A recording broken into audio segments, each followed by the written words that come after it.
Hello. I think we're live now. I think we can probably start. Hello. Thank you all for being here in this webinar called Afghanistan, Geopolitics and Short-Term Scenarios.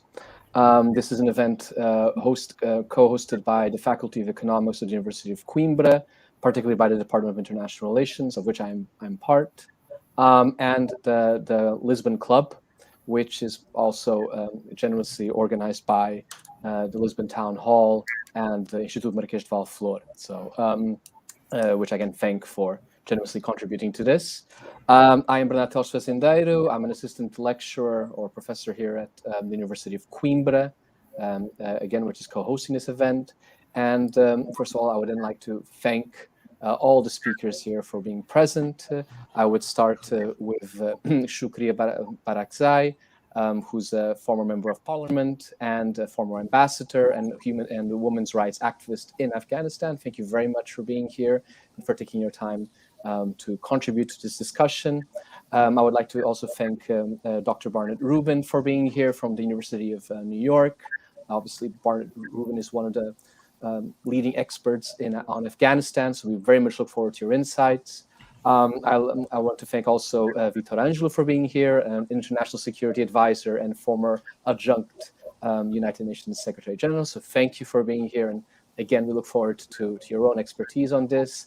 And also to Dr. Katit Carvalho, who's a researcher at the University of Porto and who specializes in terrorism in particular. So again, thank you all. And also thank you to all the members or the people who are watching this either on Facebook or YouTube. We look forward to any questions you might have over the course of this discussion. Please write on the comments. As the moderator, I'll be trying to capture some of those comments and sending them to particular speakers, if not to all the speakers. So again, without much further ado, let's begin the discussion. And in this regard, I would perhaps start with a very general question, and then we can ask more specific ones, especially bearing in mind all of your areas of expertise. But I will start with a general question, maybe to former Ambassador Shukriya Barakzai, if I'm saying your name correctly, I apologize, about what is the current situation in Afghanistan, since that is one of the underlying questions of this webinar, especially in relation to women's rights issues before the Taliban take over, and what do you think is a short-term scenario thereafter? Thank you. Thank you very much. Thank you to the Lisbon Club and their partners for this event. And I will pass my best regards to Professor Rubin and other guests, professors, and the panel. The current situation of Afghanistan, I'm sure most of you are aware, despite of facing chaos and seeing injustice and seeing the terrorist groups are ruling one country for the name of Afghanistan, it seems to me that there all will be some scenarios was been written down before for the situation in Afghanistan to be in such a circumstances. As far as my understanding and knowledge, Afghanistan changed in the last 20 years. That change was immense change. But unfortunately, the Taliban, their mindset and their mentality wasn't changed at all. That's why right now we are witness of seeing the crisis in Afghanistan. Especially that crisis show up more when we see the new generation of Afghanistan as a valuable resistant force are taking action against the rule that the Taliban were been very happy with that. For instance, putting women back home and do not let them to use their legitimate rights, such as education or working. Meanwhile, the large number of unemployment among women in Afghanistan, because due to the Taliban order, women are not allowed to go for work. So more than 1 million women lost their job just in a just in a month's time. And that's, of course, if we like or not, it bring the Afghan assets was been frozen That's another issue in Afghanistan. And of course, the lack of security, and especially when it comes to the human security, is today under question. And all these elements, if you put together, it made the circle for people in Afghanistan, especially in particular for women in Afghanistan, to be tighter and tighter. The women in Afghanistan in the last 20 years, we achieved a lot. Women in every single sector, such as we had women as a politicians, as a private sector, women and girls. Education was been such a bright and large number, more than 7 million kids were in the school, which is half of them are not allowed now to go to school, is just because of their girls. When I want to compare, first of all, when it comes to the legitimacy of the current government, with a big question mark about it, it's uncomparable than before government. Of course, before government was at least have the legitimacy because that was a kind of elected government. But the current government of Taliban are not been elected. That's why they are not feeling themselves responsible to respond to the needs and the demands of society as the way it should.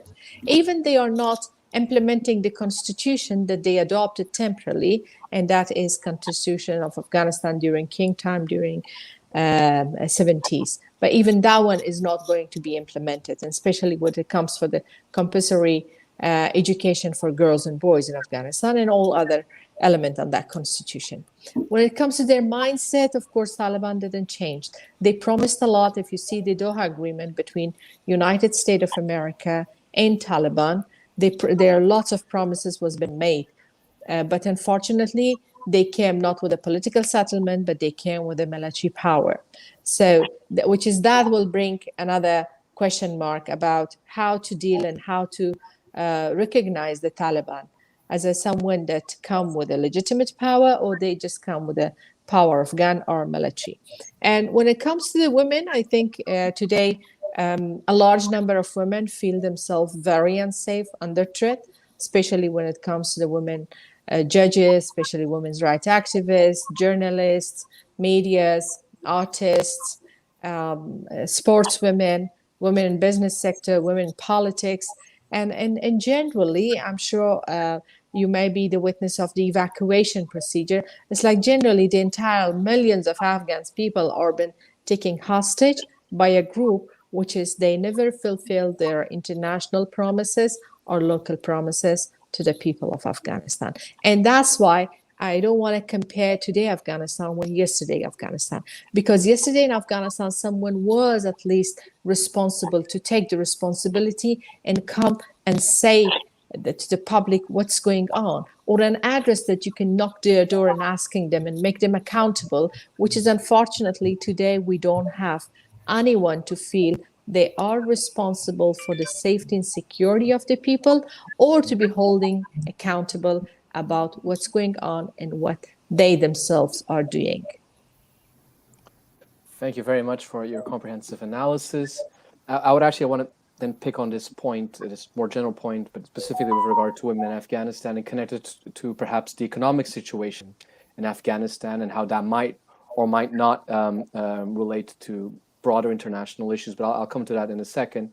So I would actually, in that regard, ask Dr. Rubin if he wants to expand on what he thinks the economic situation is and how this may or may not have impact on the way the Taliban acquire international recognition and at least legitimacy from the outsiders as opposed to the inside, or perhaps inside as well.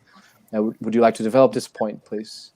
Yeah, well, first let me comment that there are different currents of thought within the Taliban. And roughly speaking, we can say there were those who were supporting the diplomatic or political process, and there were the fighters. And which one would come out on top was very much dependent on what way the government changed power. And because there was no politically negotiated agreement, there was an agreement just at the last minute for the Taliban to stay out of Kabul and to hold a loya jirga inside Kabul to have a negotiated transition of power. But that was destroyed when President Gandhi left. And then at that point, the Taliban asked the Americans if they would come and take control of Kabul and do the security of Kabul. And the American military said, no, we are only in charge of the airport. So that is when the Taliban gave the order for their fighters to enter into Kabul. And that meant that the fighters had the upper hand, not the diplomats. And when they were forming their government, there was a conflict over that, in which also it appears that Pakistan intervened to put the fighters, and particularly the Haqqani group, in the position of power. There also is not unanimity among the Taliban about the question of women's education. At the moment, girls are allowed to attend primary school up to age 12. They are not allowed in high school, and there are different messages coming out about whether they can attend universities, although they're going to be segregated. But there are some in the Taliban that don't agree with that, but they don't seem to be the ones who are in power at the moment. They clearly are not the ones who are in power at the moment. Now, the economic situation is that even, of course, women lost their jobs because Taliban asked them not to come to work for a while. Some of them have returned to work, especially in the health sector. But the practice, women and men lost their jobs because nobody's been paid in months, because the country has no money, because all of its farming. Afghanistan is the most aid-dependent country in Asia, one of the most aid-dependent countries in the world. It is also one of the countries with the most negative balances of trade. It is dependent on imports. It imports most of its food. It imports all of its consumer goods and so on. So currently, it has no access to any of the $9.5 billion of foreign exchange that belonging to the central bank to finance imports. And the World Bank and IMF have cut off payments to the government for the salaries and operation of the healthcare sector, the education sector, the rural development sector. They cannot get new currency printed, even Afghan currency printed, and the delivery of dollars has been stopped.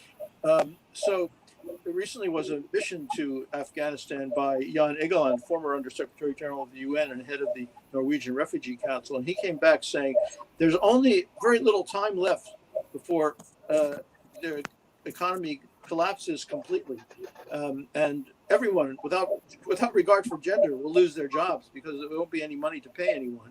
There's no money. There are people on a very large proportion of the population does not have enough food to eat, and that is increasing. There's a serious danger of starvation over the coming winter.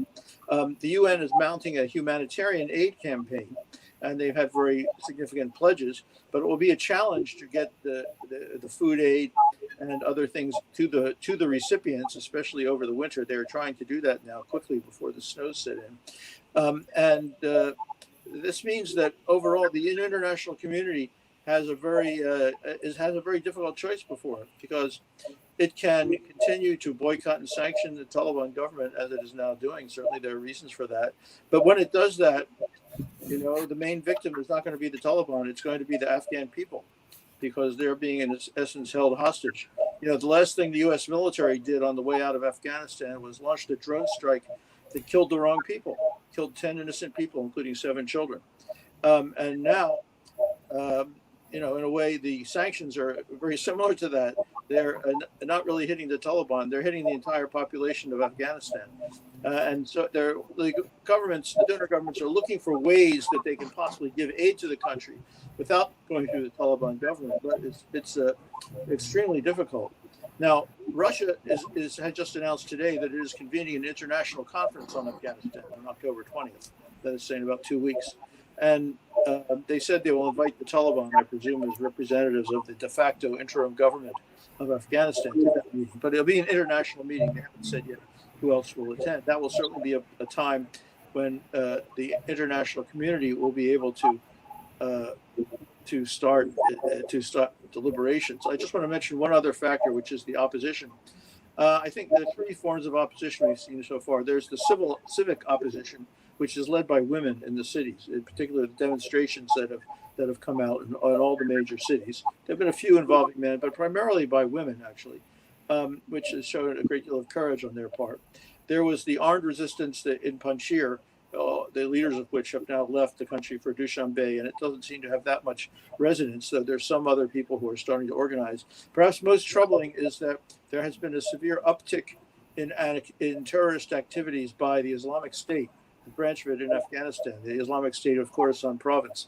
And there are indications now that the Islamic State is capitalizing on the ethnic resentments against the very narrowness of the Taliban government, which consists mostly of a few Pashtuns from a few tribes in eastern and southern Afghanistan. And so that Tajiks now for the first time are being recruited to the Islamic State. That's a very dangerous sign if that actually is the case, because exploiting the feelings of ethnic exclusion was how the Islamic State got so powerful in Iraq. That's a really interesting question, insight regarding the terrorist groups. And I would actually want to keep that question for 1 second, since you also mentioned the UN and the role of the UN, especially in terms of mounting a huge operation there to at least prevent starvation, or at least also decrease the potential for further economic depression. I would actually I'd like to ask Vitor Angelo a broader question, not just about the economic situation, but about what the UN, what is the role of the UN perhaps right now regarding the situation in Afghanistan. And then I would like to come back to this issue of terrorism that Barnett rightfully mentioned. Thank you. Well, thank you, Bernard. Well, the role of the UN, we can look at it from two perspectives. The first one is the humanitarian one. The UN is prepared and is already delivering some humanitarian assistance. This is a very, very urgent matter. Quite a lot of people need assistance, food assistance, health assistance, and also the educational system also needs support. So quite a lot of the effort is going into the direction of providing humanitarian assistance. That's one dimension. Also, concerning humanitarian assistance, the UN is very concerned that $1 billion have been pledged in September, on the 13th of September, when the Secretary General called for an humanitarian appeal. But most of this money has not yet been delivered, has not yet been made available. The European Union itself is providing additional funds to the humanitarian assistance. They have now, in Brussels, approved 200 million euros for humanitarian assistance. But one thing is the money that is approved. The other thing is the capacity of the UN system and the NGOs to deliver that assistance. And that capacity is very much limited by a number of things, including the security on the ground, and also the need for the Taliban to respect the basic principles related to humanitarian assistance, including the neutrality and the independence of the humanitarian agencies. So this is an area where the UN is certainly playing a very important role and can play a bigger role if more money is made available. And certainly one of the things now is to be able to raise additional funds, and certainly to be able to mobilize the money that has been promised at the humanitarian pledging conference that took place about a month ago. The other dimension, as far as the UN is concerned, is about what next in the future, what kind of presence beyond the humanitarian assistance. As you all know, there is a UN special political mission in the country, UNAMA. The mandate of that mission has been extended until mid-March of next year. But in reality, there is no clarity about what that mission should be doing, besides doing some coordination of the UN presence in the country. The fact that there is no clarity is clearly shown by the fact that the UN Secretary General has asked the Security Council to provide guidance to the UN political mission in the country. I'm sorry, there is an ambulance going on. To the UN political mission in the country, and that guidance is not expected before the end of January. So we are really in a situation where we don't know exactly what's going to happen to the other dimensions of the UN presence in the country besides the humanitarian assistance. When we discuss humanitarian assistance, there are several questions that are raised. And one of the questions that some of the donors are raising presently is, how long is it going to be necessary to be providing humanitarian assistance to Afghanistan, taking consideration that there is no economy in the country. So what is the future, the economic future of that country, and for how long are we going to be able to be required to provide that kind of assistance? And that's a very critical question that needs to be answered. And that brings us to the economic situation in the country that Barnett was talking about. Indeed, the economic situation is dramatic, I would say. I also saw the appeal that Jan Egeland has made to the Secretary General about paying the salaries of the civil servants. My understanding and my talks with European member states, people in Brussels, is that there is very little or no appetite to pay for those salaries. So there is no, at this stage, no intention to go beyond the traditional humanitarian assistance. So the big question is how to move from an economy that was basically based on a war economy and was based on the fact that about 45 to 50% of GDP was supported by foreign assistance, foreign aid, by development aid, how to move from that to an economy that is able to sustain itself and to provide a minimum of living conditions to the population of Afghanistan. So that's another very dramatic question that we have on the table, as we have also on the table, and I would like to mention it because it's very concrete, what is going to happen to the electricity supply of Afghanistan, because about 70% of the electricity is coming from abroad. Since the 15th of August, bills have not been paid to any one of the neighboring countries that is providing electricity. That means basically Turkmenistan, Uzbekistan, Tajikistan, and Iran in some ways. Are these countries going to continue to provide energy supply, electricity, or are they going to cut off that supply? So that's another question. If they do that, and that could happen as far as the countries that belong to the former Soviet Union, if they do that, the hardships in Afghanistan, and particularly in Kabul, will increase dramatically. And that also means that the opportunities or the reasons, the reasons for street action, for opposition to the Taliban will certainly increase, and we will see most likely an increase in the number of demonstrations against the existing power. So those are some of the things that are on the table at this stage. Okay. Thank you again for your comprehensive insight. I actually want to return to the economic situation and the potential connection this may have with Afghanistan and its neighbors, and the struggle that the Taliban are currently facing with regard to obtaining international recognition, and how might that be important or not to broaching some of these issues. But before doing that, given that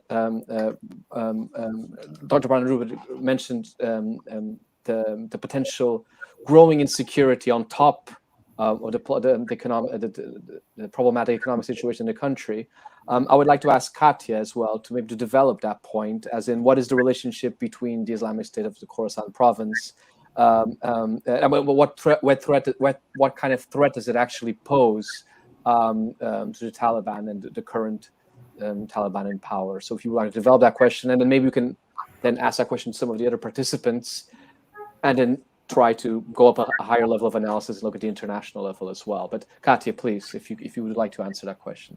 Yeah, thank you. So I will start just by explaining and telling who the Islamic State in Khorasan province is.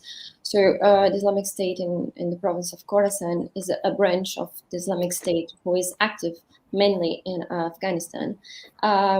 This terrorist group is a wilaya, or a province of the Islamic State, and Khorasan specifically refers to the historical region extending across parts of Afghanistan, Pakistan, Turkmenistan, Tajikistan, Uzbekistan, and Iran.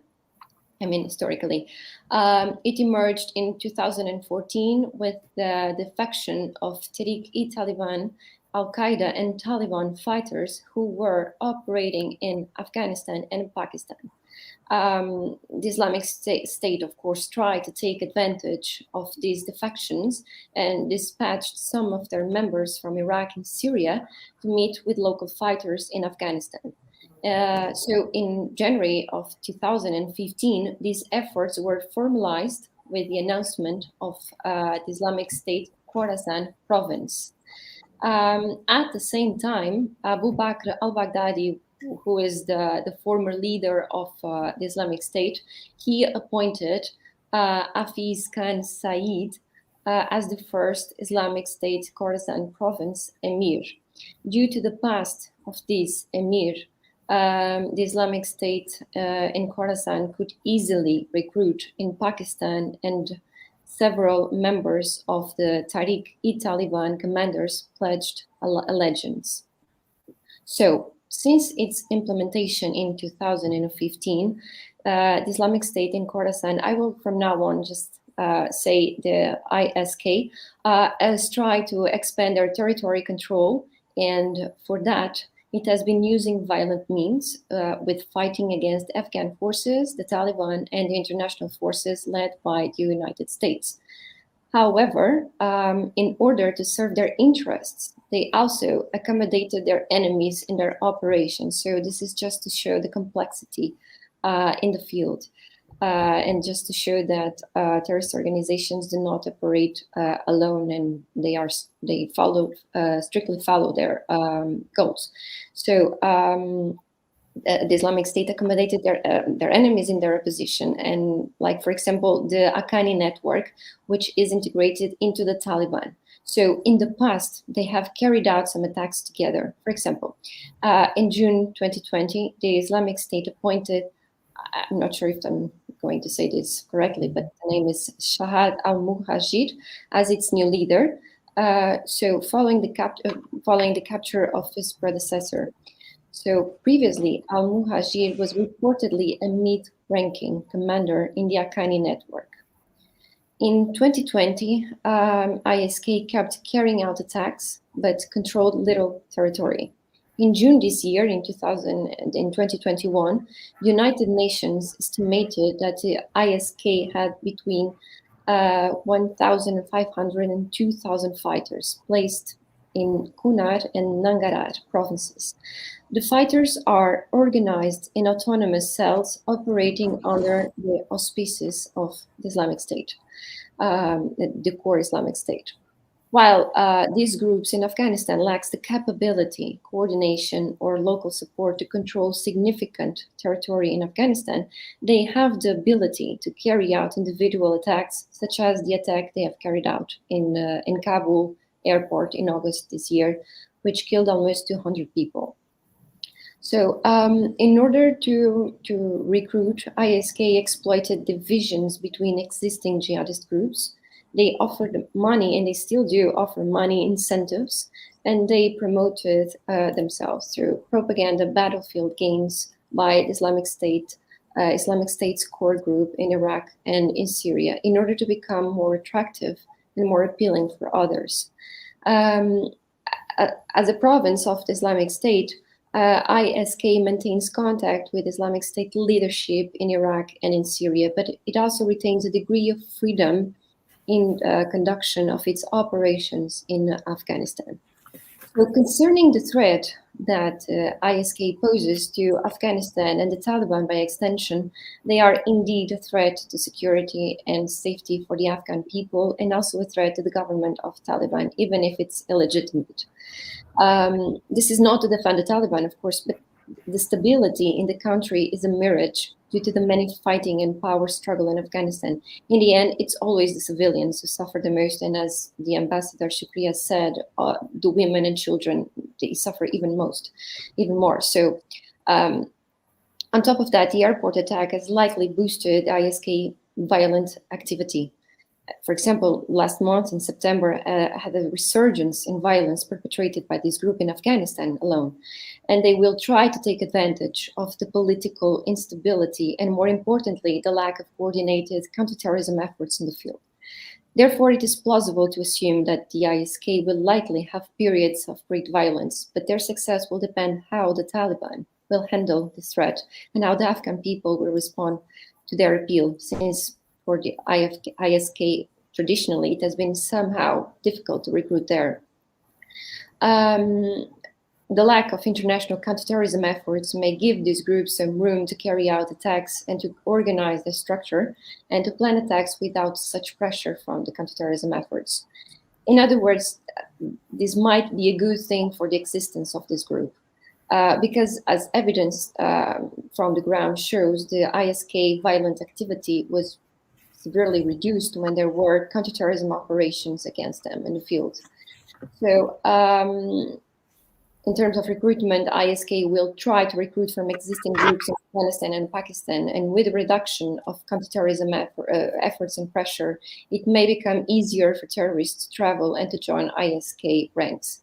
They will try as well to exploit the anger of Afghans against the Taliban, as Professor Rubin said, and they might be successful recruiting among them. This is a huge problem that I anticipate. So therefore, although I cannot predict the future, I would argue that the lack of coordinated counterterrorism efforts against the threat posed by this group and even other groups in Afghanistan, this may result in a greater jihadist threat in the future for the West, not to mention the instability in the region and the suffering to civilians living there. In this vein, it is important to mention that jihadist groups, and here I mean all jihadist groups, not only Islamic State, they have a long-term strategy of patience to achieve their goals. While the United States and even other West countries usually have only 4 years to please and to gain trust among their constituency, jihadist groups are, let's say, patient when it comes to achieve their goals. So it does not matter if it's now or later. What it matters, it's achieving the goal. And for them, globally speaking, they have won against the West when the USA withdrew from Afghanistan. It was a huge victory for them. So therefore, one should also put this variable into the equation when analyzing what the future threat from global jihad might bring. Okay, thank you, Kat. Actually, so before perhaps we discussed international level, especially because it's partially one of the comments that appeared here. And I would actually maybe ask this to Shukri or Dr. Barnett Rubin. To what extent is actually the Islamic State in Khorasan province a real threat to ongoing stability in Afghanistan? And if there is any way possible through sticks or carrots that the Taliban can perhaps find some way of bringing him to the negotiating table, or none whatsoever, and this is basically just going to be an ongoing struggle. Partially, I think, because the way in which the Taliban interacts with the other jihadist groups is important for the way the Taliban obtains international recognition in the future. So I guess there's a lot of dilemmas here in the way that Afghanistan can cooperate or not with other groups in the future, and whether it's even interested in doing so. So I mean, it sounds very vague, but I would perhaps ask Shukriya, former Master Shukriya, or Barnett, if they would like to answer this question as vague as it is. Yes, please. Yes, thank you. First of all, let me be very clear. Of course, the ISK is a reality in Afghanistan, but they are not willing to be a part of political settlement or political power in Afghanistan. So basically, they are not fighting, such as Taliban has been fighting, to be a part of power or take over the power. So the good thing is the ISK doesn't have any shared belief thoughts among Afghans.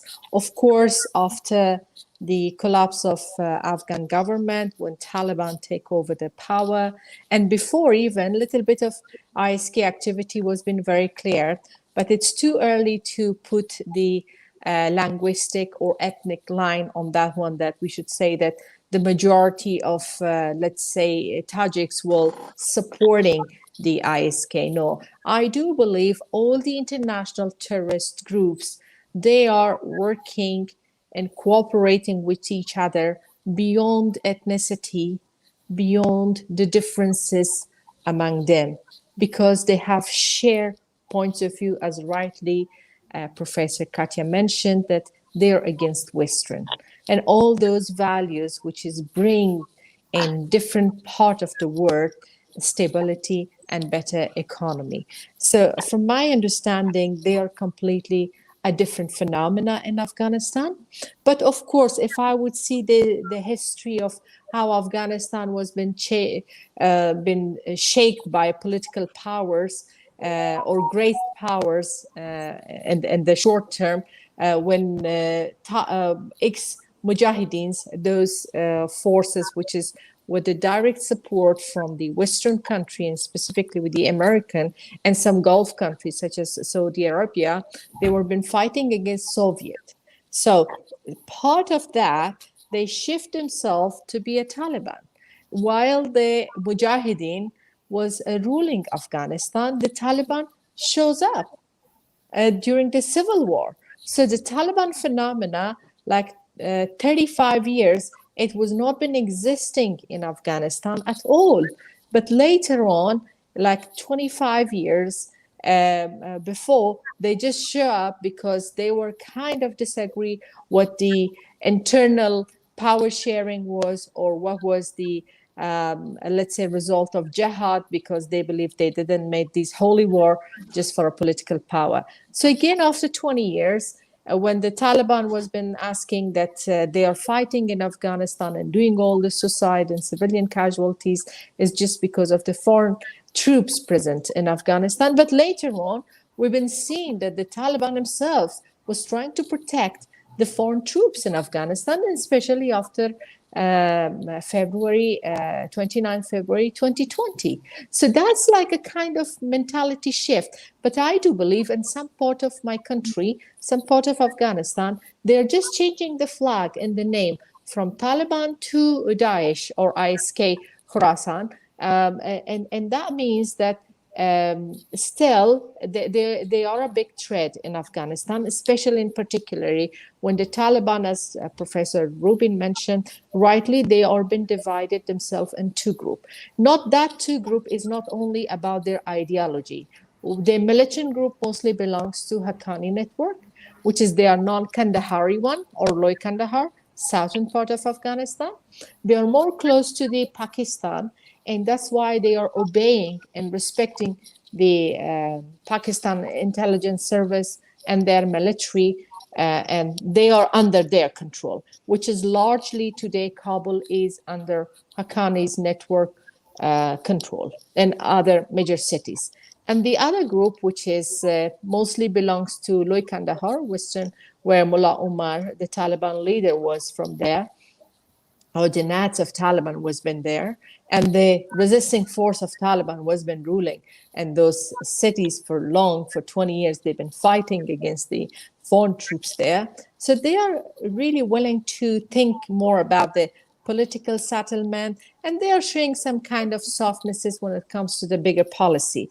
But I think the conflict of share powering will also bring a big question mark under unity of Taliban. If the Taliban are going to be a united, or they are willing to make let's say a joint government between these two parties and to engage and encourage and bring other political parties or realities or ethnicities in Afghanistan. So when you see they both are Pashtun and they both are belongs to one religion, Islam, and they are mostly and largely and 100% they are Hanafi. But if you see the division among their supporters and their behaviors and their messages are too different. So it's again, the political share is an issue. So I think right now the Loy Kandahar is not happy about the current distribution of power, and they are really willing to, after the kind of assembly among them,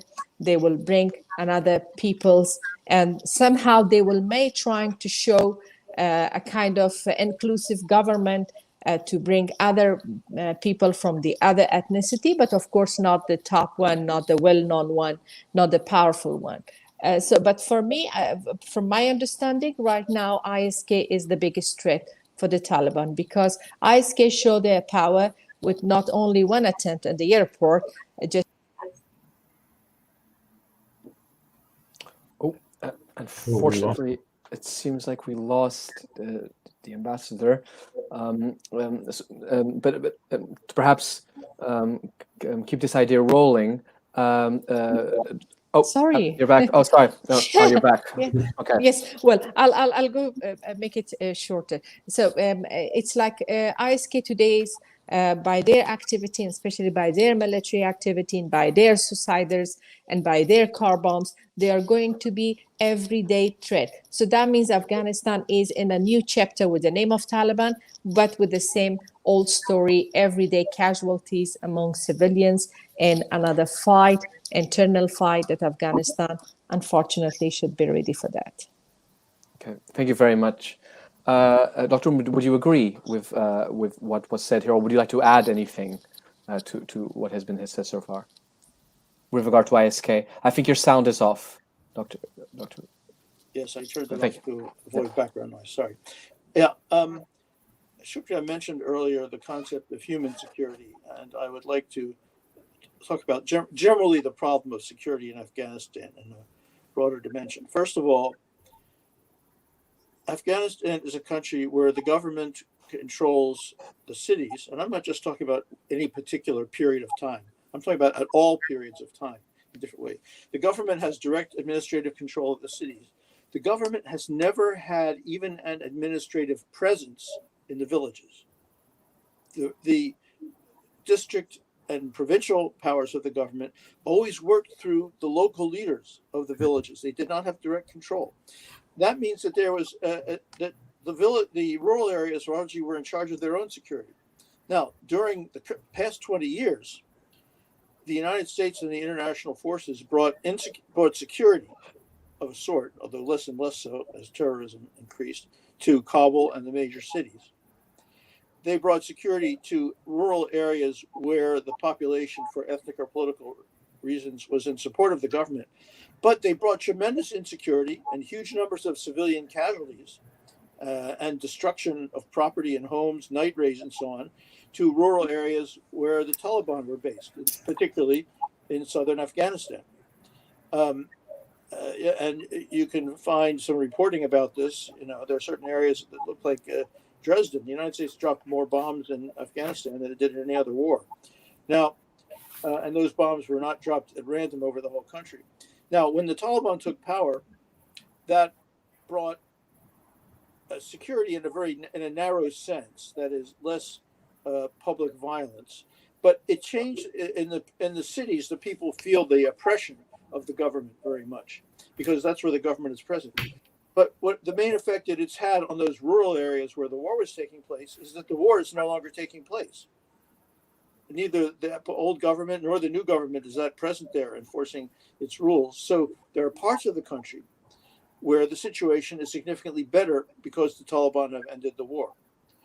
Now, as far as security is concerned, ISKP is the biggest sort of direct military political threat to the government. But the biggest threat to the security of the people of Afghanistan is the collapse of the government and the collapse of the economy, not any small military group. I mean, ISKP does have a well-organized terrorist underground in Kabul.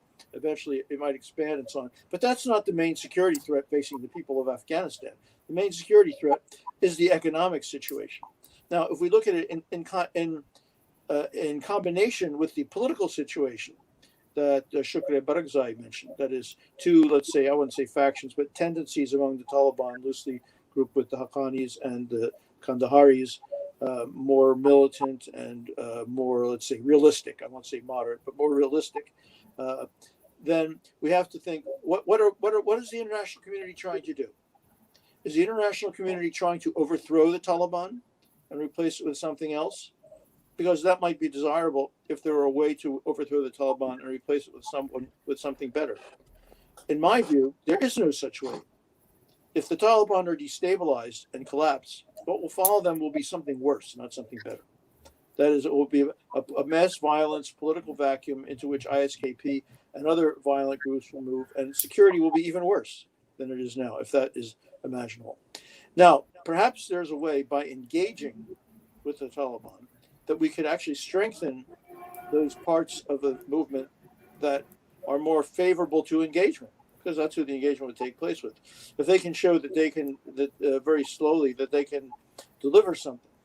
Otherwise, I understand. Of course, we don't. The recognition is now off the table, as even the foreign minister of Russia said, and direct aid to the government is off the table. There are various kinds of assistance, ranging not just humanitarian, but like humanitarian plus, some people call it, paying for the education system, the healthcare system, some rural development, and so on, with independent monitors of some sort, which might help the security of the population, and which might also strengthen the hand politically of those in the Taliban who want to engage. But it's I think it's important to be clear about what the international community is what we're actually trying to do, because unintentionally we can do a lot of harm. Yeah. Actually, I would actually want to pick on this thing. How could the international community do more harm? Would you like to develop that, Ruben? And then I would pass that to Vitor to also answer that question. But how could it do more harm than it has already done, or could potentially do even more? Well, every day that goes by with no diplomatic engagement with the Taliban, no assistance for basic services in Afghanistan, is a day that the economy collapses and people move towards starvation. So you might say that's not the international community's responsibility, it's the Taliban's responsibility. That's from a moral point of view, you can say that. But the Taliban don't actually have the capacity to do much about that, and the international community does. So we should be actively thinking how we can do that while strengthening the Taliban as little as possible. Unfortunately, it's possible for us to feel very moral, and by not engaging and protest against Taliban policies, which actually makes the situation of the people of Afghanistan much worse. Yeah. Okay. Vitor, would you like to add on that, please? Add to that, please. Yeah. Okay. Thank you. I think I agree with Barnett's suggestion that the main threat is the economic one, and certainly the economic collapse is in front of us. It's quite clear that the economy is not working, people are not being paid, and poverty is growing by the hour, I would say. What is the international community's plan as far as that is concerned? I think that's the question. So because we have been asked to look ahead, and you probably know that Mario Draghi, the Prime Minister of Italy, has called a special meeting of the G20 for next week, for the 12th of October, to discuss Afghanistan and to discuss basically what to do as far as humanitarian assistance is concerned, and also what to do as far as recognition is concerned. And in preparing for that conference, for that summit, that extraordinary summit, and it's quite interesting actually that he's calling for an extraordinary summit on Afghanistan on the 12th of October, when there is an ordinary summit of the G20 at the end of the month, on the 30th and 31st of October. So, but he decided that this matter is so urgent that we better discuss it right away than wait until the end of October. And I can tell you what are the positions that are being discussed and will be probably put on the table during that G20 meeting on Afghanistan. And basically the position is yes, as far as humanitarian assistance is concerned, and no, as far as development assistance is concerned. And this seems to be, at this stage, the direction things are taking. And that is, well, something that could be discussed. Is this the right approach or not? But at this stage, very much the only concern that seems to be prevailing among the developed countries, and particularly here in our side of the world, in Europe, is that we should provide as much humanitarian assistance as possible to keep people in their villages, to keep people in Kabul, in the main cities, to make sure that they do not migrate to the neighboring countries and from there to Europe. But when it comes to development assistance, I don't see it in the near future. And that's a major issue because that deals with not only the salaries as far as civil servants are concerned, deals also with payments to the security and the police forces, and deals also, of course, with the economy in general, which basically means that if we look ahead, what we see is a serious increase of the poverty situation in Afghanistan, and probably no support, no answer from the developed countries at this stage and in the near future. And that's the way I see it coming, and that's the kind of discussions we should put on the table and try to influence the debate. Can I just add one point? Yes, please. The majority of the employees in the education and health sector are women. So and there was a meeting, a public press availability made by women teachers and women healthcare workers in Kabul the other day, asking for the restoration of funding to the education and healthcare systems. So by not funding education and healthcare, you are directly depriving women of their main sources of employment and also depriving them of education and healthcare. Okay. Barnett, on that one, most likely the approach will be that some money will be coming towards Afghanistan under the humanitarian umbrella to pay for the salaries of those working in the health sector or working in the education sector. They will, for those two sectors, they will make an exception. But as far as the other sectors of the administration are concerned, and as far as development assistance in general is concerned, I don't see at this stage any appetite. And I'm talking from the European perspective. I don't see any appetite in Brussels or in the European capitals to go into development assistance again and to restart some of the projects that were going on for many years and that were quite useful, not only to help people in the cities, but also to help people in the rural areas. And that's a major issue, is that all of a sudden we might see some support, not all the support that is required, but some support to what they consider humanitarian sectors, but see no other support. And that's basically the continuation of the collapse of the economy, and that's basically also the impoverishment of the population of Afghanistan. And as we see people becoming poorer and poorer, we will see also social unrest, and we will see most likely many people trying to move out of Afghanistan and go elsewhere and try to find a job in other places, including in the developed world, in Europe, for instance. So I'd like to actually pick on that. So to maybe specify the term. So we obviously, international community is very vague, and the G20 groups a lot of states, many of them who don't necessarily always see eye to eye with regard to these issues. So my concern here, especially if we bear in mind that Russia at one point had a relationship with the Taliban, as did apparently the Chinese and so forth. Obviously, perhaps from the European Union perspective, or member states of the European Union, or even from the United States perspective, the skepticism would be larger. What is perhaps on the table for either for Russia or for China concerning greater recognition and therefore perhaps more aid? What do the Taliban have to do or to have to concede to perhaps to obtain this additional level of recognition, especially given that these are great powers that are much closer to Afghanistan and who obviously have relations with neighboring states, intense relationships with neighboring states, from former Soviet Central Asia to China, obviously, as well. So what do the Taliban have to concede in this regard to obtain greater political recognition or support, and therefore perhaps the necessary economic advantages that come from that?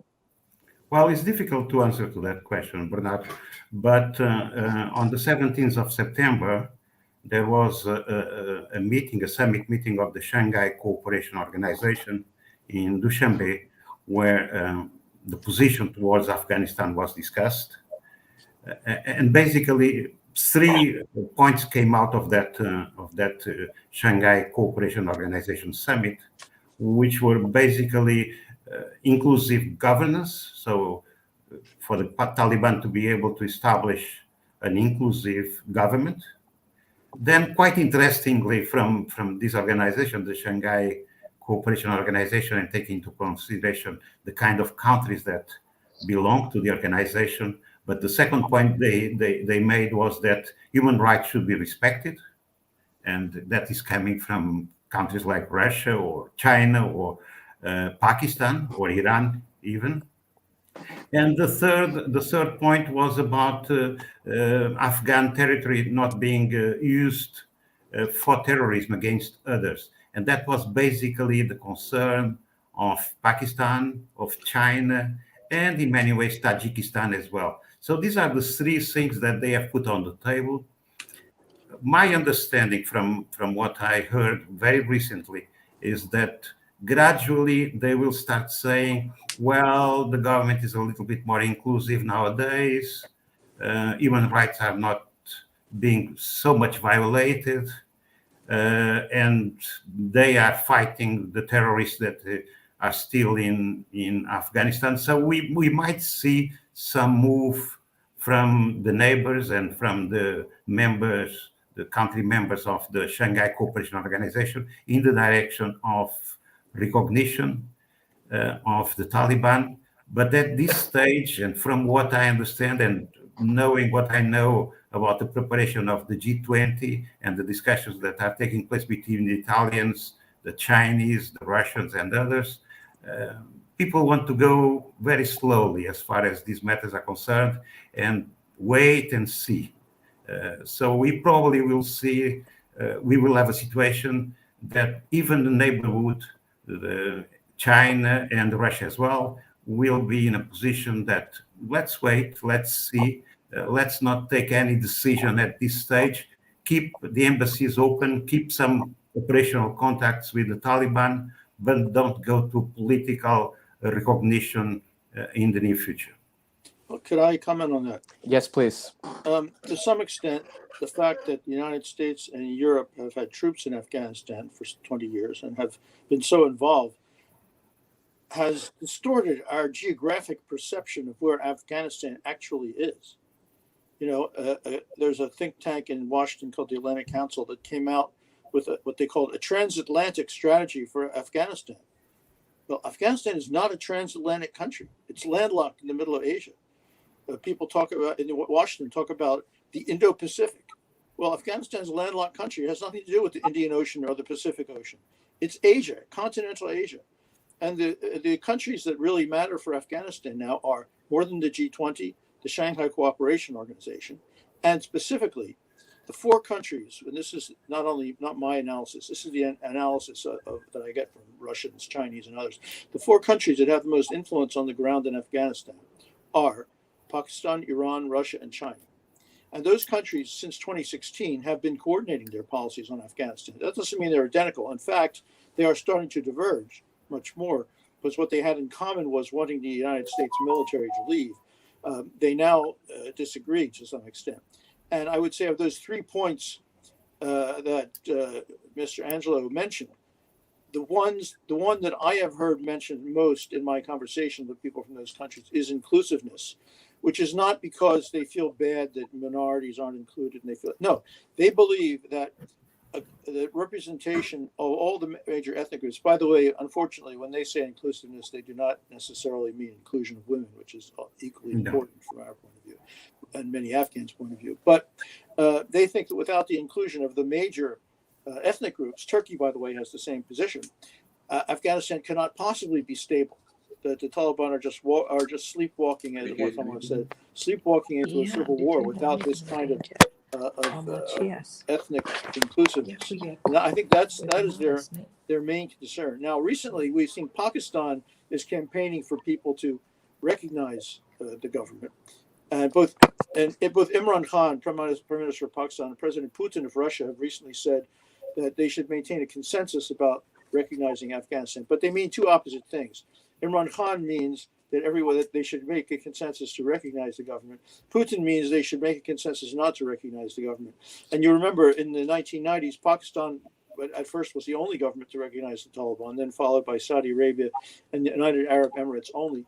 Pakistan does not want to be the only country recognizing the Taliban now. So they are being held back mainly by China. But then China is also trying to coordinate its policy with Russia, which has important cooperation with Iran as well. Iran is perhaps more concerned about the lack of inclusion than any other country. Specifically, there are no Shia in any position of power in the government, which is definitely a bad signal for Iran. So, what can we perhaps take from this? So basically, we see what the priorities of the local four powers are, but does Afghanistan or the Taliban in particular have any kind of bargaining power? Is there anything they can offer to perhaps curb the problem of inclusivity, or is that completely off the table? Is the pressure that these four powers can have so great that ultimately Taliban will have to comply in the short-term scenario, which is obviously the theme of this conversation? What do you all think with regard to that? The Taliban generally are not very sensitive to any kind of pressure except to resist it. No. Yeah, that's true. Yeah, that's true. Not at all. I mean, they are not very sensitive, not at all. The other thing that I am afraid of, based on what I hear during my discussions here in Europe, I'm afraid that sooner or later, Afghanistan will be out of the radar screen. I mean, meaning basically that it will be considered another failed state, and we will go to the forgotten list of countries. I mean, and that's the sense I'm feeling and seeing here, taking the direction I'm seeing taking place here in this part of the world. So basically what the Europeans are trying to do now is to provide as much humanitarian assistance as possible for two reasons. One is for reasons of humanitarian values, but the second reason is basically to prevent people, or to make sure that people do not move out of Afghanistan and start walking towards Europe. But besides those two concerns, I don't see any other concern on the European side as far as Afghanistan. Afghanistan seems more and more, as weeks go by, seems more and more something that people want to forget.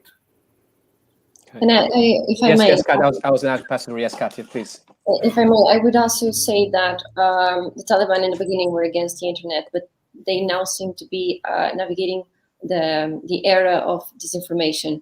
So, for example, we see them going on internet and saying that they have moderated and they will comply and abide by the women's rights and so on. But what, in the end of the day, what we see is that they are not doing that. They are implementing violent means to implement their own will against people, and particularly against the women and the children. So I agree with you what you all said, and what Dr. Angelo said as well, that my fear is that in the near future the international community will forget about the Afghanistan, and in the end it will be the people suffering the most, and those suffering will be hidden from our screens and our emails and the TV and so on. So that is a fear I have, and a concern as well. Okay, so I would like to return again to this question of inclusivity, which is obviously important for internal Afghan politics and clearly important for international politics right now, especially as a lot of states, particularly in the G20, share a concern with pressuring Afghanistan, the Taliban, for inclusivity. We've also, from what various speakers, understood that the Taliban are not a united force. There's different ideas regarding how it should be governed and how it should also interact with the international arena. So in this regard, what is really affecting the problem of the inclusivity in government in Afghanistan and the Taliban? What's the reluctance, and how can perhaps the different voices within the Taliban or not breach this issue? So this is an open question to anyone who would like to perhaps address this. It's been partially answered, but I would like to develop it more if it's possible. Maybe Madam Shukri. Shukri, if you'd like, please. Yes. Well, thank you for answering the question regarding the overall humanitarian aid. As an mother, I don't want Afghanistan and the people of Afghanistan to be punished because of Taliban or their. I think as soon as possible. Shukri, I think we're not being able to hear. Perhaps if you could, I'm not sure if the connection. If you could repeat it again, please. I was okay. I think it's better now. Yes, please. So, first of all, let's be very clear on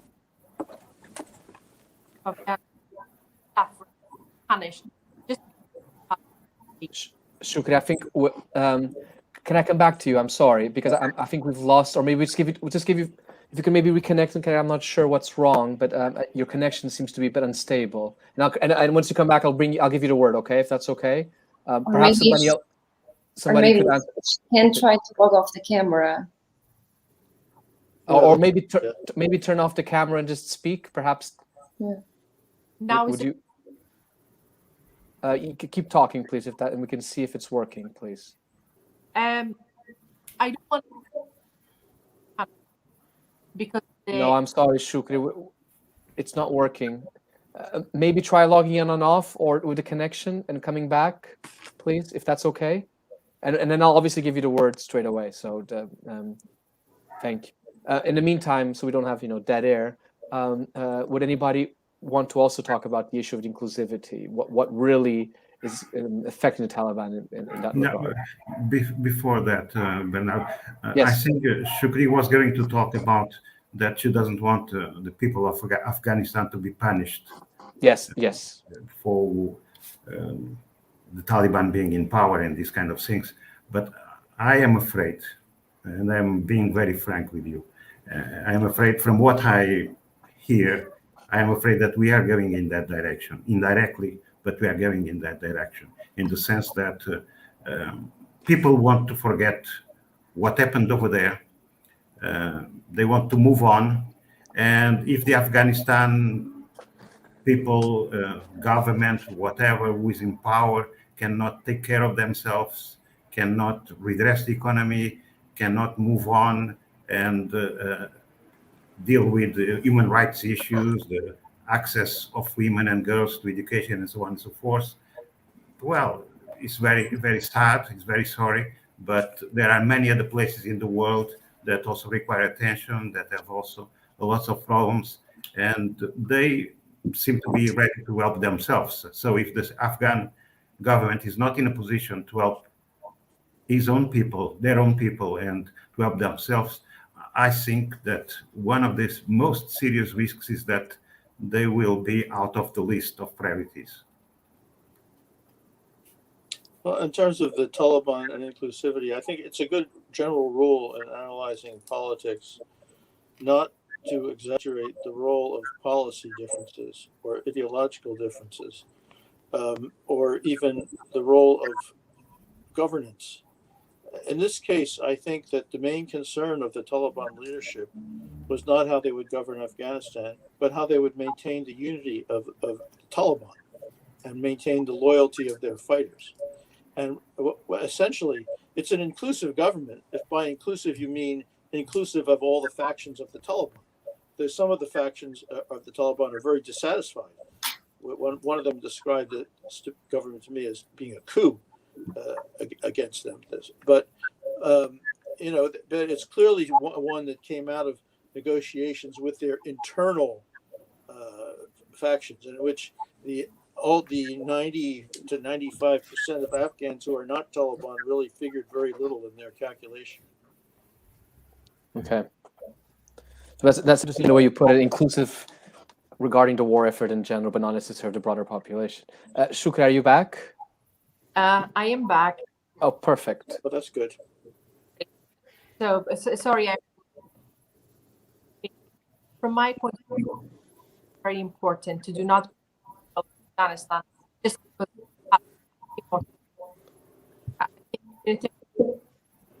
Shukri, I think I'm not the only one, but I think we can't hear you again. I'm sorry. I don't know what's wrong. Perhaps again, try turning off the camera again. Maybe that will work. Just once more. I'm sorry.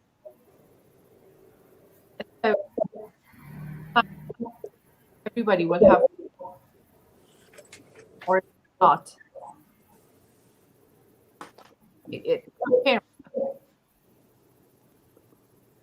Hello. I can't. I don't think I can hear you. So I'm sorry. No. It's technical issues unfortunately happen.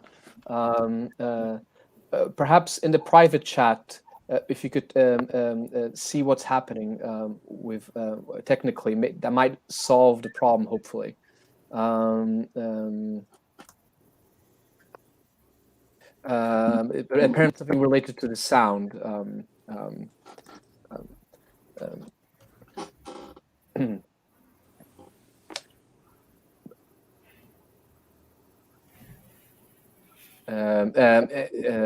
Yes, so there is that possibility.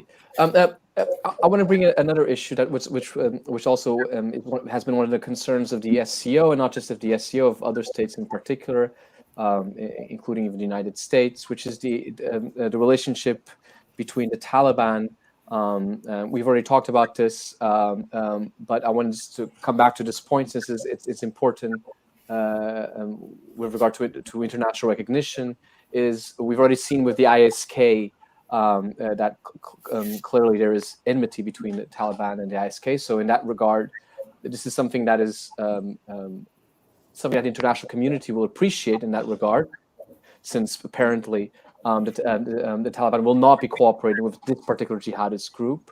Does it seem clear that, especially this is the way sometimes the Taliban present themselves as the neo-Taliban, does it seem clear that the Taliban perhaps are sincere concerning their promise not to interact or cooperate or assist other jihadist groups in Afghanistan? Does it seem clear, unlike, for example, what happened with Mullah Omar prior to September 11th, 2001? Is there any opinion, and perhaps it's too soon to speculate in this regard, but do any of you have a position with regard to that, even if it's just for speculation purposes? Well, I think we should be... Sorry, go on. Well, I think we should be specific about what the Taliban promised, because the promises were quite limited. They promised not to allow Al-Qaeda and other terrorist groups to attack other countries from the territory of Afghanistan. They did not promise to cut off relations with them or expel them from the territory of Afghanistan. That's all. Now, they're much more conscious than they were before 9/11 of what damage they can do. But bear in mind also that Al-Qaeda has been very badly damaged. When was the last time you heard about Al-Qaeda carrying out an attack in a Western country? You know, it doesn't seem to have those capabilities or that strategy anymore. It's in Yemen. Perhaps it's in Mali, although that might be IS now. A few other places, but Al-Qaeda seems to be much less of a threat globally than as a result of all the counterterrorism activities that have been carried out. So they promised, the Taliban actually are very close to Al-Qaeda. I don't want to, they appreciate the support that Al-Qaeda gives them, although they do not support Al-Qaeda's global jihad agenda. They're married with them and so on. So they're not going to break ties with them, which is what we were asking them to do when I was in the government. But they have said they will not allow them to attack other countries from the territory of Afghanistan. I don't know if they're capable of doing that, or if they will deliver, but it certainly is in their interest to carry that out. Okay. Thank you, Baron. But Shukri is back. Katya, I'll then give you the word, but Shukri is back. Maybe we can... hopefully it'll work this time. Yeah, I'm not sure if it's working now or not. Oh, really. it is. Well. It is. Oh, it is. great. Great. Yeah. So everything is working except my mind. Well, anyway, my main message was we shouldn't punish the people of Afghanistan just because of Taliban regime. I do understand people in Afghanistan are facing a very bad economical crisis, plus political crisis, because mentally they will be disturbed. It's not about rural area or big cities. Poverty is poverty. It's going across the country, and I think sooner or later we will be witness of 94% of Afghan population will be live below poverty line.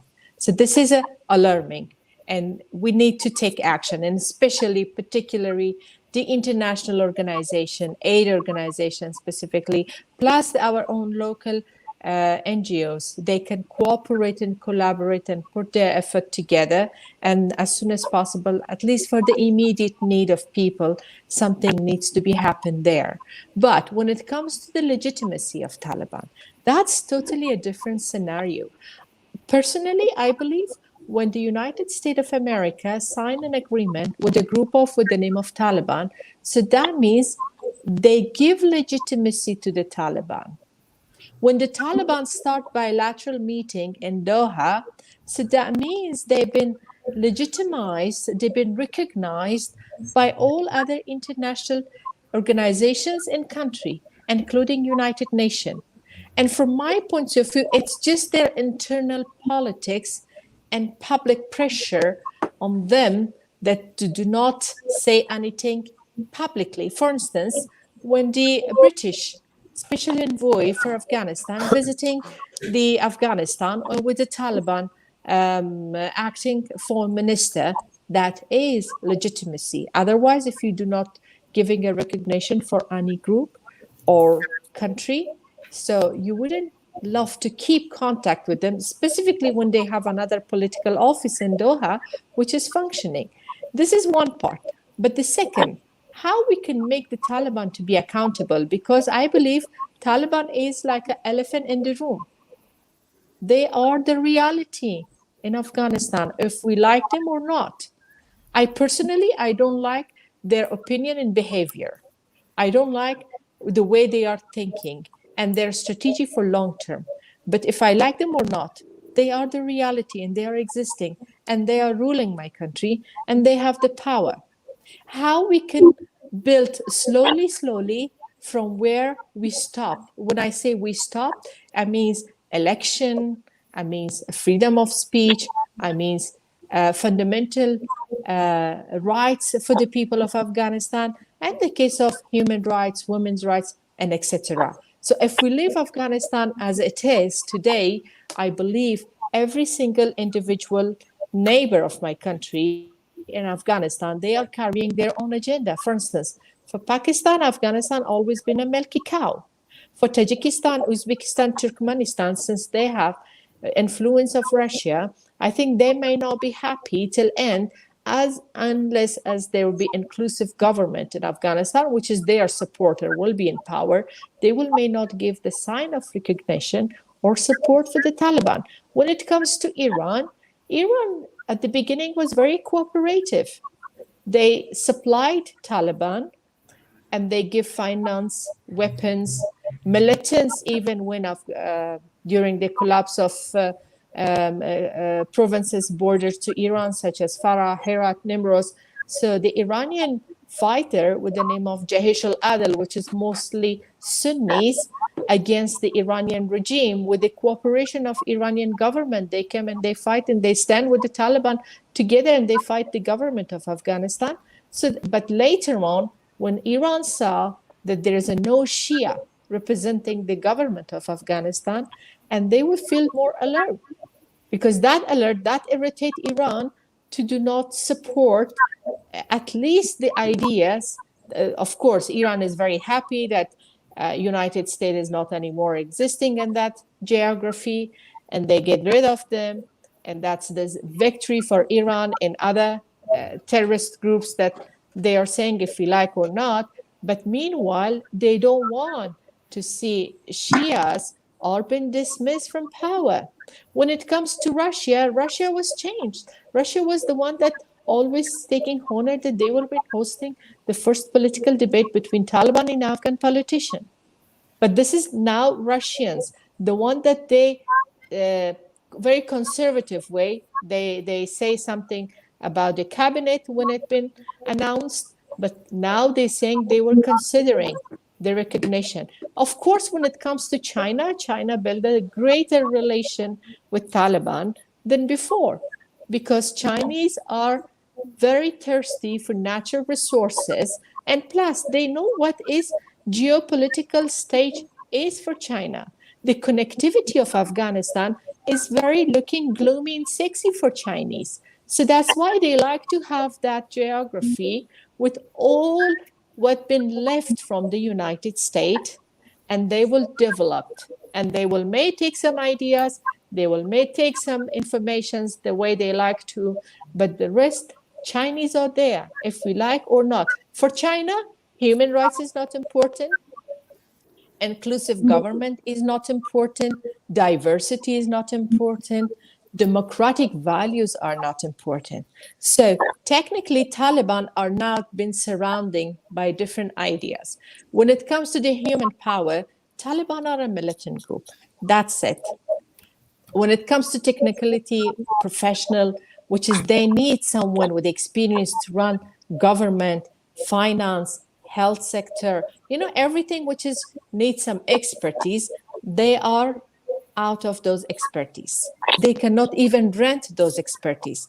Pakistan was the only country they say that they will send some people, but even those people cannot operate nicely our IT system back. So that means we are facing not only the economical crisis, security crisis, humanitarian crisis, but lots of other internal crises that need to be filled up, that need to be solved.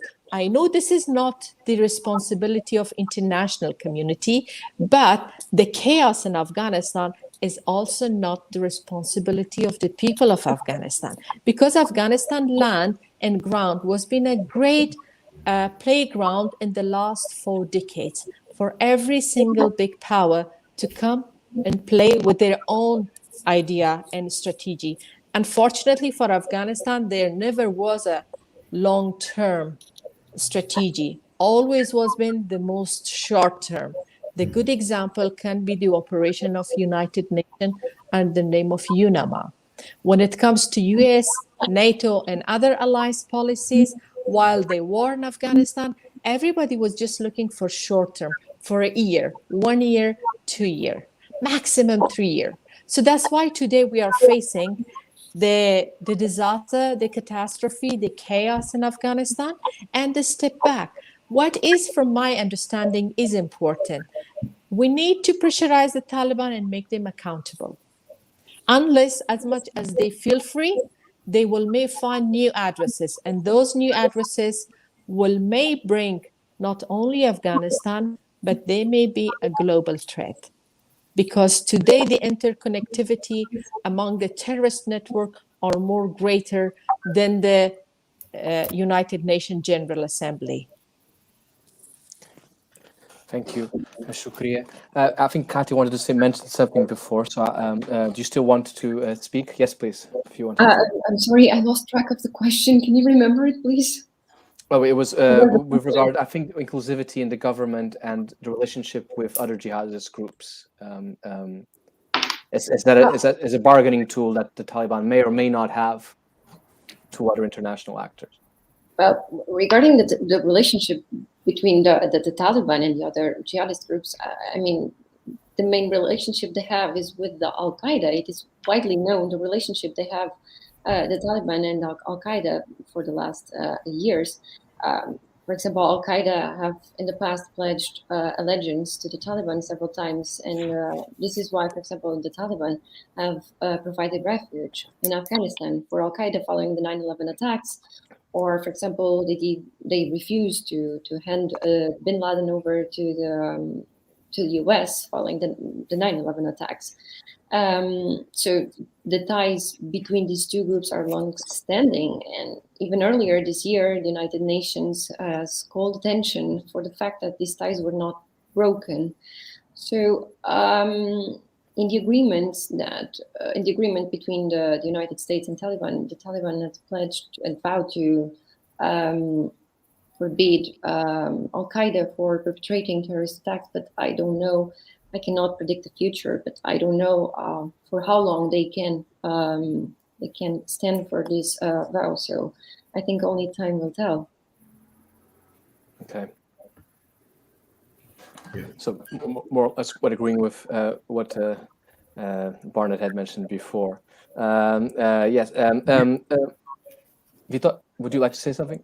Yes. Well, yeah, just to reinforce what has been Yes. said by Dr. Rubin and also by Katia just now. I mean, Al Qaeda today is no longer what it was in the past.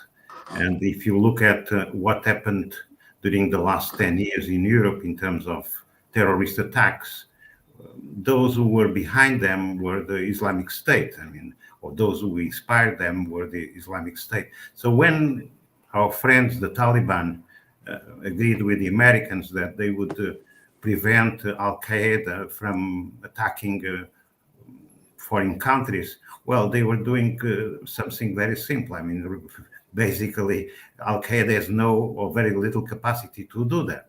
Even in West Africa, Al Qaeda is losing ground every day to the Islamic State. So Al Qaeda is, in many ways, a very weak terrorist organization. Certainly not an inspiration as far as European terrorists are concerned. And also, I would like to underline that as far as Europe and also the United States, but I can only speak for Europe. As far as Europe is concerned, we are nowadays much better prepared to contain the threat that Al Qaeda could be than some years ago. So today, the information, I mean, the security services, the information we have about these groups and so on and so forth is much better, and their capacity to organize serious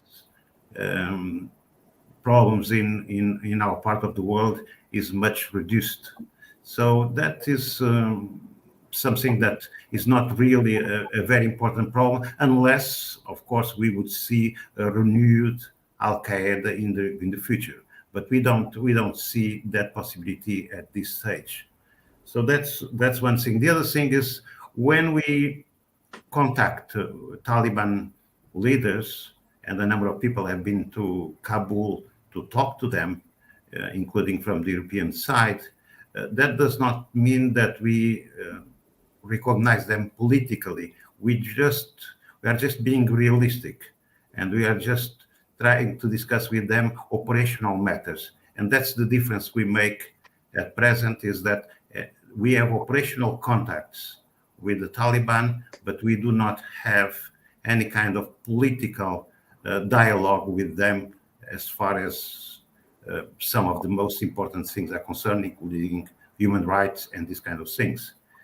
So we cannot, at least we cannot forget that in our part of the world, we make a very distinct difference between operational contacts and recognition. The question of recognition is a question that is very unclear at this stage. There are many doubts about how to proceed as far as the recognition is concerned. And basically what we will see in the G20 meeting is that there will be no firm conclusion about that matter coming out of that meeting next week. Okay. Thank you. I would like then to return to something that Barnett mentioned in his initial intervention when he talked about the opposition. So about the role of women in particular, and about some of the fighters who were originally in Panjshir and who've in the meantime fled elsewhere, particularly to Central Asia. But my concern here is, so since we're looking at short-term scenarios, so we're obviously here conducting a bit of speculation. Does it seem realistic that if the Taliban in the short-term scenario are incapable of gaining legitimacy or a foothold over power in Afghanistan, is there really an alternative in the short-term future, perhaps with the backing of some power or other? If we bear in mind that the national resistance to the Taliban, before the Taliban controlled all of Afghanistan, was still there in pockets, and was potentially supported by Uzbekistan or Tajikistan, perhaps tacitly also by Russia. Do any of these pockets or any of these resistance, even if they were abroad, is there any realistic scenario that they can play any type of role, especially the Taliban are incapable of resolving internal and external problems that they're facing, especially with regard to how the economy works? Is this seem completely unrealistic, or is this something that with which the Taliban are actually very concerned, and which any of the other four influential states surrounding Afghanistan are looking at?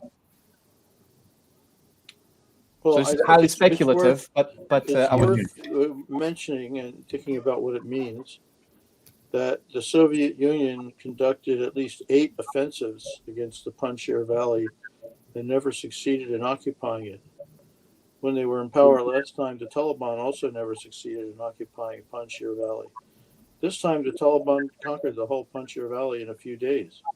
During the 1990s, when the Taliban were in power, they never were able to enter the province of Badakhshan in northeast Afghanistan. This time around, the province of Badakhshan was the first one to fall to the Taliban, and it fell to Badakhshani Taliban, not Pashtuns coming from outside. So that indicates that the Taliban do have certain strengths. Recognition is not based primarily or solely on moral or political judgments. There are certain empirical aspects to it too, which is, do you control population and territory? The reason people were meeting with the Taliban was because they actually controlled population and territory, and therefore they had bargaining power. Now, I still don't think they're going to be recognized, but at the moment, I don't see, none of those forces poses an alternative to the Taliban as government of Afghanistan. Now, there are some efforts by former officials, by former embassies and so on, to establish some kind of government in exile, or at least some kind of national authority in exile. That's still going on.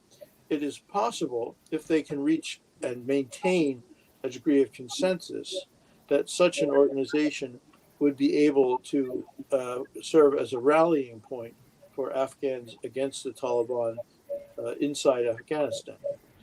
But I want to emphasize two things. For what I haven't conducted any surveys, but just from my discussions with people, there is virtually no appetite in Afghanistan, including among the strongest opponents of the Taliban, for a renewal of armed struggle. Very few people are willing to have more armed struggle and more bloodshed as a method of political change. After all, look at where it got the country so far. So they are going to have to think about new methods. And as far as external powers are concerned, look at what external powers did by supporting armed opposition to governments in Afghanistan. It really helped destroy the country. So I don't think that wise external powers will not go about doing that either. Okay. Shukri, would you perhaps like to add concerning potential so basically to paraphrase Ruben, the Taliban are here to stay for the meantime. No, I don't think they're here to stay. No, just say. Sorry, because they're incapable. No. Correct my interpretation, please. Them. There's nothing to replace them. Okay, there's nobody. Would you agree, Shukri? I think there is a possibility. If Taliban holding election, definitely the replacement will come. Of course, I agree with Professor Barnett Rubin. Afghanistan is very tired from all kind, by all means, under any name of bloodshed. Enough is enough for us. 4 generations put their life, but what was the result? A destroyed country, a desperate people, insecure, and a country in a crisis, a fragile state? No, enough is enough. We've been lots played by others. So let the people of Afghanistan to decide what they like. But the important, as I mentioned before, it is very important to make Taliban to be accountable. Inclusive government is important, but this is not the all aim. With the inclusive government in Afghanistan, this is a part of problem can be solved. But this is more important, I think the more important, which kind of government will may function in Afghanistan. Same as it is now, a group ruling the country, or despite of their division, or the people of Afghanistan will lead the country by the power of their vote. So sooner or later, Afghanistan should have elected authorities, and that will may lead Afghanistan from today bad time to the better time at least, or from worse to bad. Mm-hmm. So probably that will be the right sentence.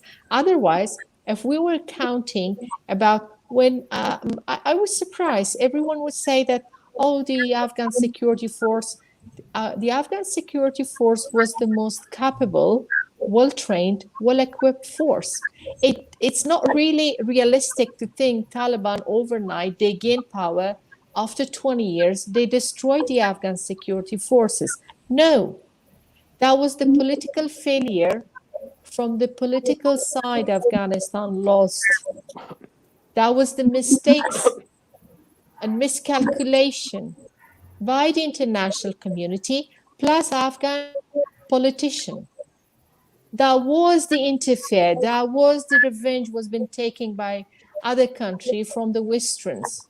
That was the revenge of all international terrorist network. By all means, they put their efforts together as a potential threat. So right now, what we can do to solve the problem rather than create another problem. Yes, one opposition, Taliban may have till end of their chapter. And that will be the resistance of Afghans and specifically the new generation of Afghanistan. They want their own freedom. They like to be connected with the world. They have very high dreams and let their dreams to become true. They never ask for anything illegitimate. No, they're asking for simple rights under the name of human rights and specifically under the name of women's rights. And I think those groups deserve to be supported. But rather than political settlement, with a very nice political debate with Taliban, with I think for the time in Afghanistan, at least we have other politicians such as Dr. Abdullah, such as Hamid Karzai, and few others. So we can build and we can cooperate to have an inclusive government by gender, by religion, by ethnicity, and by all means. Difference of opinion shouldn't be anymore to be solved by conflict. This is important. But I think even despite of that effort, one threat may remain. The complicity of Afghan geography, which can be a safe haven for international terrorist network. That threat may remain as it was in the last 20 years. Okay. Thank you, Shukri. Yeah. Vitor, would you like to add something as well? Or No, I fully agree with the Ambassador Shukriya's position. I think it's basically, the message is basically that this is something that needs to be resolved among the Afghans themselves. And the only solution for that is trying to promote inclusiveness and dialogue. And I fully agree with that. When is that going to happen? When is that going to happen? That's the big question. I mean, I don't see it coming in the near future, but certainly that's the way forward. I also would like to add that from where we sit here, we do not see any alternative to the Taliban government at this stage, to the Taliban power at this stage. And not only we do not see any alternative, we also are not trying to establish or to create or to support any kind of alternative group that could fight or could try to replace the Afghan Taliban. I think we should make it very, very clear that that's not the intention. We see them in power. We believe that they will keep power for a long time. We certainly would approve and encourage the dialogue Ambassador Shukri was talking about, but we are not betting on alternative groups. This is very different from the 90s, where there was the Northern Alliance, and the Northern Alliance was the one representing the country at the UN, for instance. This time there is nobody else that can represent the country at the UN but the Taliban. Sooner or later we will have to recognize that reality, but it will take time. I mean, people want to take their time to decide, and certainly for the time being, the main concerns are to make sure that humanitarian assistance is delivered and that girls go back to school, and also that women's rights are fully respected, meaning, among other things, that they can go back to their jobs. Thank you. Martin, you want to say something? Yeah, yes, please. Yeah, I would. Well, first of all, perhaps the Taliban look solid now, but Afghanistan needs a political settlement among its various political forces as much now as it did before the Taliban took over. And I would keep my eye on the October 20th meeting in Moscow, because Russia, before the Doha process really got started with the United States, Russia had started the Moscow process. And I was in Moscow many times while they were working on this. I have, and I've talked to the people who were organizing it. I think I have some insight into what they were thinking. They were thinking that they wanted to create first a regional platform centered on Pakistan, Iran, Russia, and China. They succeeded to some extent. Then they expanded it with Central Asia, Afghanistan. Then eventually the United States joined in at a low level. After that, it stalled because then the Doha process took over. But I think now is the time when they will likely be relaunching the Moscow process, which I think they will want to create a regional platform for a political settlement in Afghanistan, because they will invite Taliban. I would not be surprised when the Afghan government was in power, they invited the representatives of the Afghan government and other power holders in the country, and they invited Taliban. Now that the Taliban are in power, I would not be surprised at all if they invite, for instance, Shukriya mentioned Dr. Abdullah and President Karzai, who are both in Kabul, although virtually under house arrest, but who have been talking to the Taliban to some extent, and other representatives of Afghan political forces, and try to get them in some kind of a dialogue with the Taliban in a framework where the entire region and other international actors are present and are pressing them to do something. So would you argue that in that case, Russia's perhaps emulating what it tried to do in Tajikistan, where it forced 40% of the government to be allocated to the non-victors of the war? Would that be a potential solution in terms of forcing a settlement? Something of that type? I don't think anyone has the illusion they can force a settlement on Afghanistan right now. I mean, of course, Russia had troops in Tajikistan at the time that was happening, the 201st Division, and they're still there, actually. They're still responsible for border security, and they were the main power that was supporting the government. So they were in a very different position there than they are in Afghanistan today. So I would like to. Yep. I would like, in this regard, I would like to then shift the conversation elsewhere, especially given some rumors that sometimes circulate in the press, and some of them might be realistic or not. And Shukri also mentioned it. So, for example, the fact that China allegedly wants natural resources in Afghanistan, and that there are economic interests in Afghanistan. There's always a constant rumor about opening the Turkmenistan, Afghanistan, and Pakistan, India pipeline, which was originally negotiated when the Taliban were in power. All these. Is there a way perhaps that through, instead of political engagement, through economic engagement, there can be a way of opening up not only, obviously, how do we say, political recognition, which we've already seen will be complicated, at least in the near future, but settling some of the incredibly problematic economic issues that Afghanistan is facing now, given that it's a country so dependent on aid. And the fact that China also wants to open new corridors. There's railroad routes. Uzbekistan and Afghanistan already have also a railroad going through them. Expanding on these things, is this a way forward And do the Taliban seem open to these kinds of commitments, or is this still also too soon to bear in mind, or is it not even a viable option given the overriding insecurity and unpredictability of the current situation? So again, this is an open question. Well, I've also been going to China quite a bit in the last 10 years. Okay. And if there's anyone who's more patient than jihadists, it's Chinese. So I don't think, and they're cautious. They are not, of course, it's nice to have natural resources, but there are natural resources in a lot of different places. It might be easier to get them off the moon than it is to get them off of Afghanistan. Yeah. Sure, there are a lot of natural resources on the moon, and there's no security problem there, just a little access problem.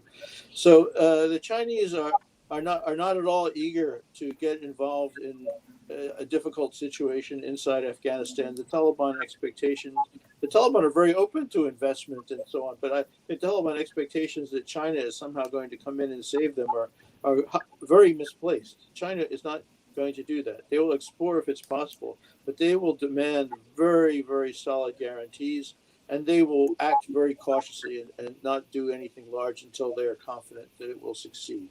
And above all, they want to show that they are more competent and careful than the United States or the Soviet Union.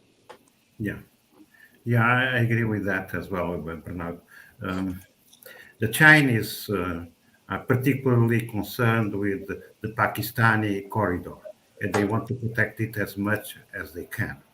And the only thing they expect the Taliban to do is to make sure that the Taliban from Pakistan that are based in Afghanistan do not attack the Chinese interests in Pakistan, because that's their main concern, is to make sure that their investments in Pakistan are as safe as possible. They are not at this stage, they don't seem at this stage particularly interested in investing heavily or in considering any kind of serious investment in Afghanistan. They think that the country is not stable enough, not safe enough for them to be able to consider investing over there. So for the Chinese, the main objective is to make sure that their investments in Pakistan are safe. And the second objective of the Chinese is also to make sure that their investments in Iran are safe. As long as these two things are concerned and there is no threat coming from Afghanistan, they will be pleased with the Taliban and they will not demand more than that. I might add that China, has slowed down its investment in Pakistan because of security problems there. So it's slowing down in Pakistan, let alone going to Afghanistan. But it did sign a very important long-range cooperation agreement with Iran. And the Chinese have told me that the security situation, as far as they are concerned, is better in Iran than it is in Pakistan, let alone Afghanistan. That's true, yes. Yeah. But still, their main interest is in keeping that corridor that comes from China to the Indian Ocean through Pakistan as safe as possible, as much safe as possible. And certainly, they have seen in the recent past some attacks from Pakistani Taliban in Pakistan, and they want to make sure that that kind of things do not happen in the future. And they will be talking to the Taliban in Kabul for them to talk to their friends and make sure that they do not attack the interests in Pakistan, because that corridor is by far their big investment in terms of the Silk Road initiative, and they want to keep it as safe and running as smoothly as possible. And they are already, as it has been also said, they are also very present in Iran nowadays. They have signed, as Dr. Rubin mentioned, a 25-year agreement this year with Iran. And as long as they can keep their interests in Iran and Pakistan safe, they're okay. And Afghanistan is a very small player within their regional strategy. I'm not sure if Katya or Shukri want to hop in. Yes, Shukri, yes, please. Yes. Yes, I would like to add one thing. Maybe if Chinese go to Mars, it will be easy for them for natural resources in Afghanistan. But one thing is what's not been considered. It's the Afghan unofficial economy, which comes from the poppy, opiums, heroines.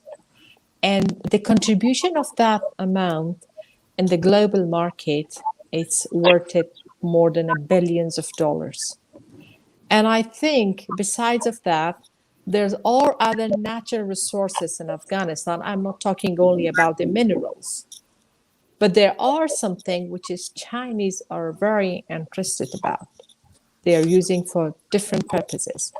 And beside the connectivity of Afghanistan as a bridge between Central Asia and Southern Asia, it's also very gloomy picture. Beside all, I think Chinese also don't like to see the Uyghur fighters, were good and close friends of Taliban, to be more in power and to be a headache to China. That's why I think cleverly they started a relationship in a good way, with a good manner with the Taliban.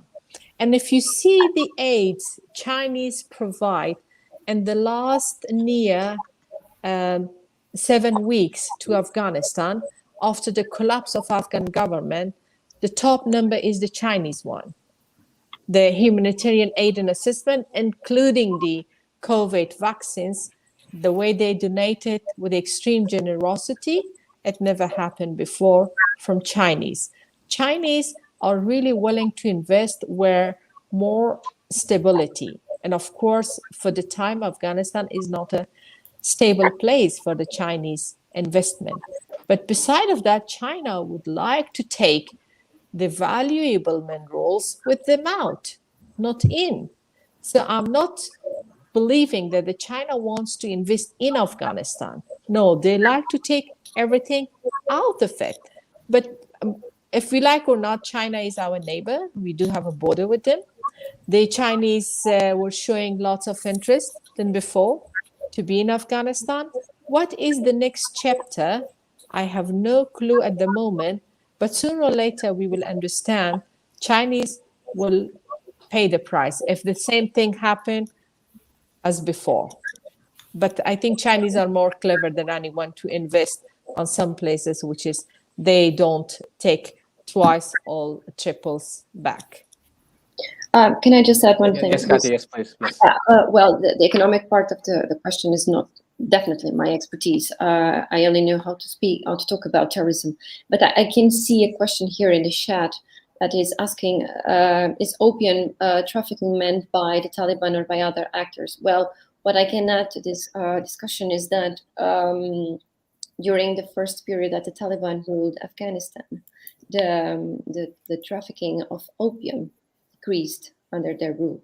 So, and there was another question in the chat here concerning this topic as well. So I think that the opium trafficking will again need a decrease towards mainly the West, since it is the biggest concern for Europeans and the Westerns.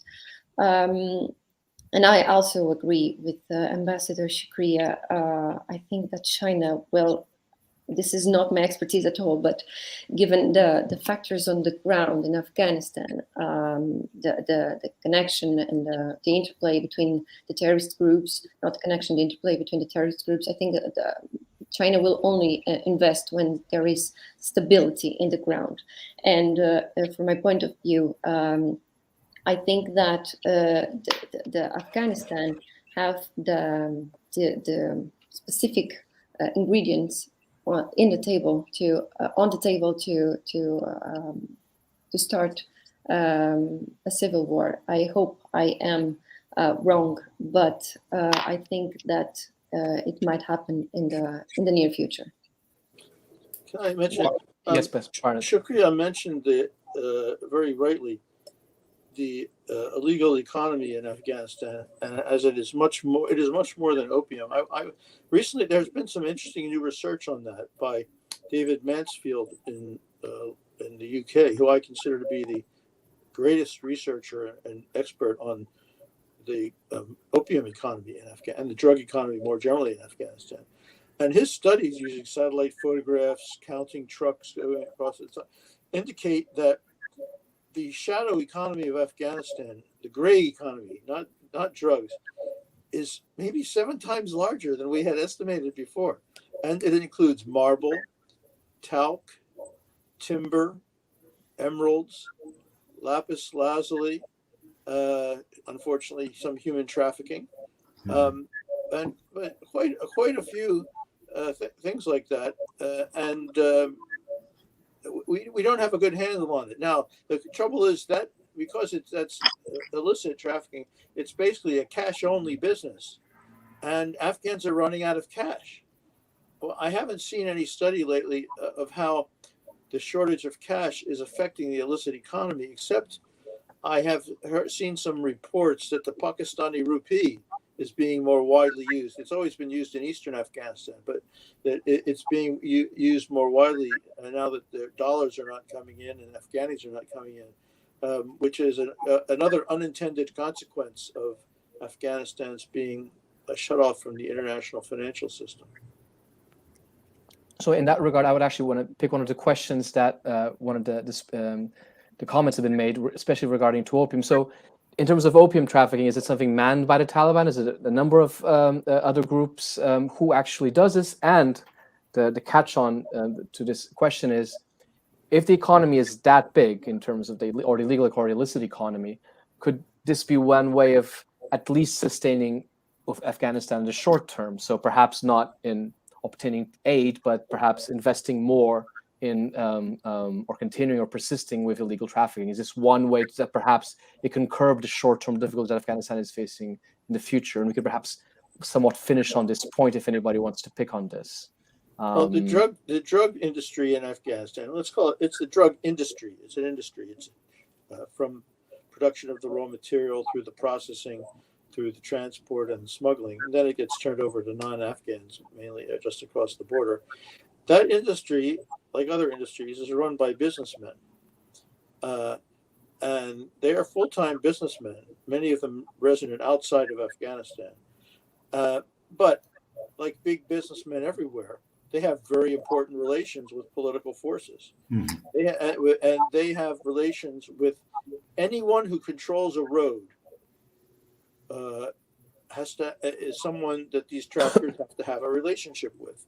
They don't care about the politics of the person who controls the road. If they control the road, then they'll pay him. They've been doing that. And in some cases, if the Taliban showed that they were relatively good at controlling roads, and that was one reason that they consolidated some support from opium traffickers. But in other parts of the country, there was trafficking in Afghanistan across political and ethnic lines. You know, opium poppy might be grown in the south in areas controlled by the Taliban.